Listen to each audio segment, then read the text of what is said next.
5, 4, 3, 2, 1. Hello, hello, hello, hello, and welcome. Welcome to Space Engineers on the Xbox on the Series X on this update day and DLC release of Heavy Industry. We're on 1.199. This isn't my video on the update itself. This is just focusing on a couple of changes that I wanted to talk about that Keen have asked me to focus on, since I'm a content creator for Space Engineers and I have a relationship with Keen Software House. Here we go. There have been a couple of changes to prevent the dreaded Y button issue. I'm sure you remember back in the day when I used to launch the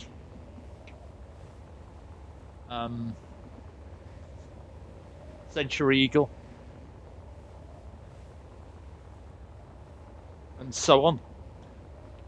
I bet you remember that there were some issues with the dreaded Y button and how it would change the way that grids worked. In other words, you'd take the Century Eagle off. You can see it on the pitfalls of the Y button video. Shoot off into space, and if you press Y, it would toggle all the connectors on that grid, and the poor Eagle pod would end up crashing to its doom. Well, that is no longer the case, because power has been altered at long last. You might notice that if you hold down your, let me jump into the ship, right bumper, you'll see that things have changed.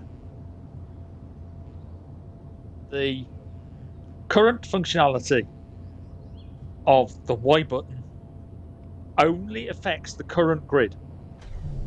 So if I do this, it will only affect this current grid. It won't affect any connected grids now when I press Y. So I can pop out of this and you'll see landing gear, the ship's in powered off mode, but we are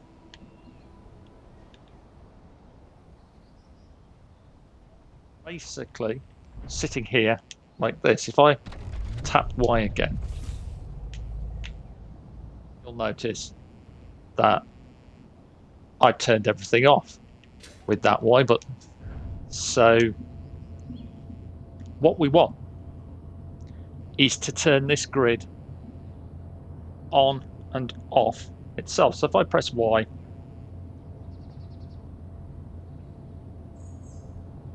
like this, or rather right bumper, you'll see now we've got D-pad left.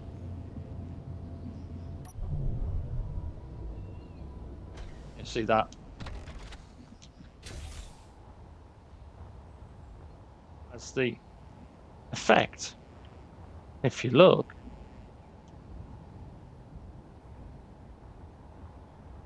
I'm still keeping us connected, even though it's actually turned off this here. We're still connected because connectors now no longer require power. So if your ship runs out of power and you need to connect it up and salvage it, you can actually connect to a ship now without needing power on that ship to power your connectors. Recovery vehicles are a possibility.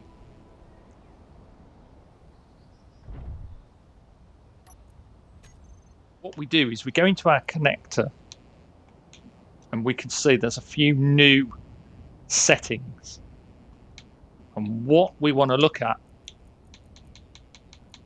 are override power transfer.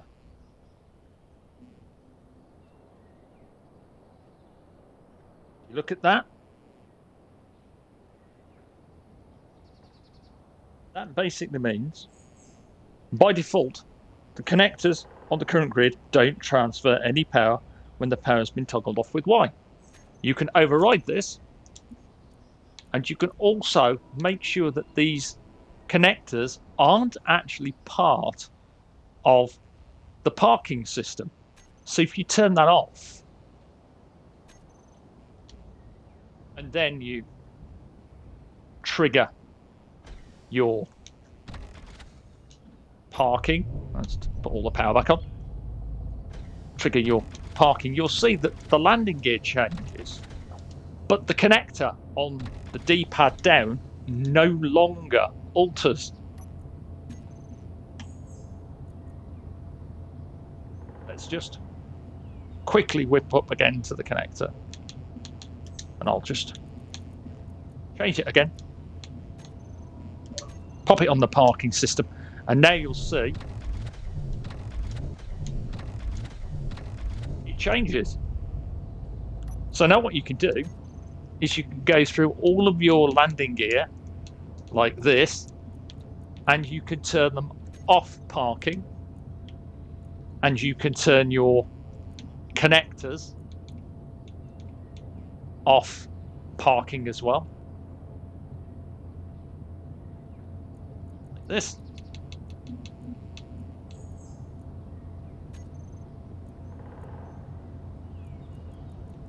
Change this one too.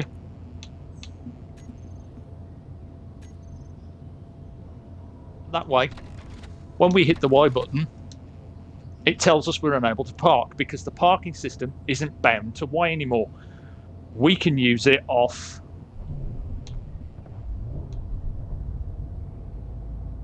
the battery's on. We can use it off the D-pad.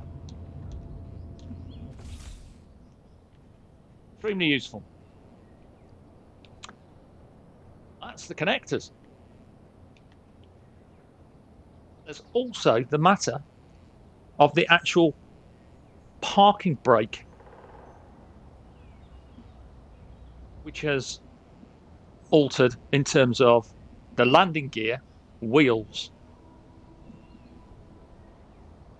And we can now trigger parking actions on cockpits using timer blocks, which is great news for all new builders out there and designers that want to make a system that maybe stops a rover dead when it detects a player. Because now, if you put a timer block on something like this, you should be able to trigger that cockpit with a timer block.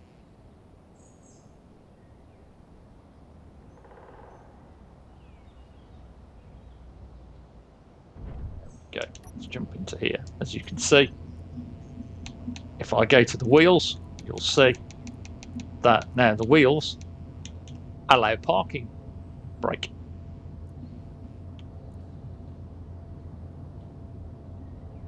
Same with landing gear. You've seen the landing gear, but what we have here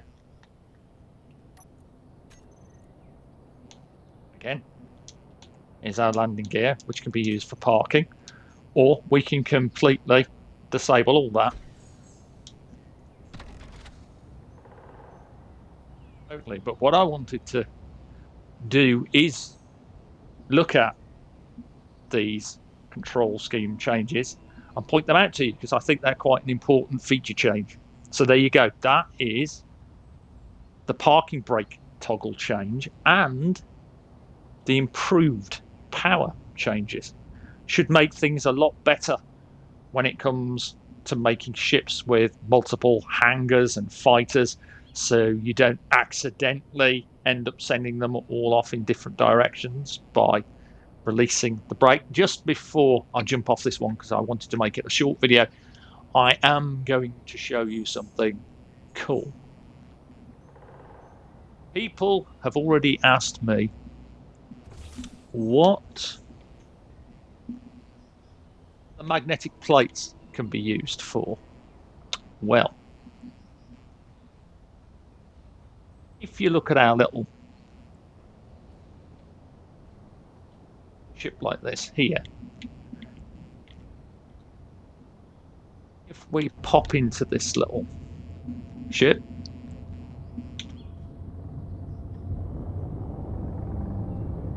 we just bring it into the light, pop it up in the air. You can see we've got some landing gear. Well, let's get rid of these, shall we?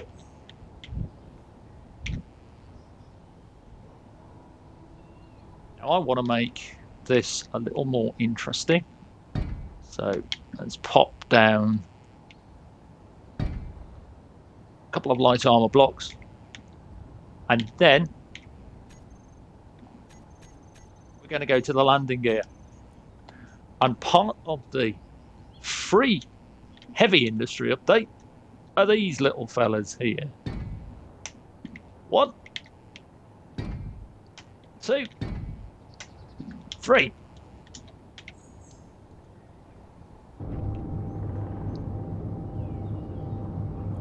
Let me check what my group name is. Gear K. I'll jump to this, choose the magnetic plate, magnetic plate, magnetic plate. Turn off the auto lock and used for parking. Turn them into a group. Save it off. And then let's bring this ship back down onto the deck.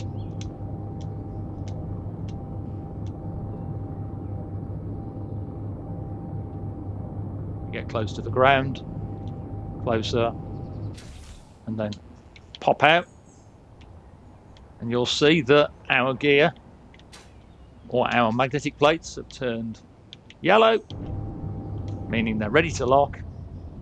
We'll lock them down,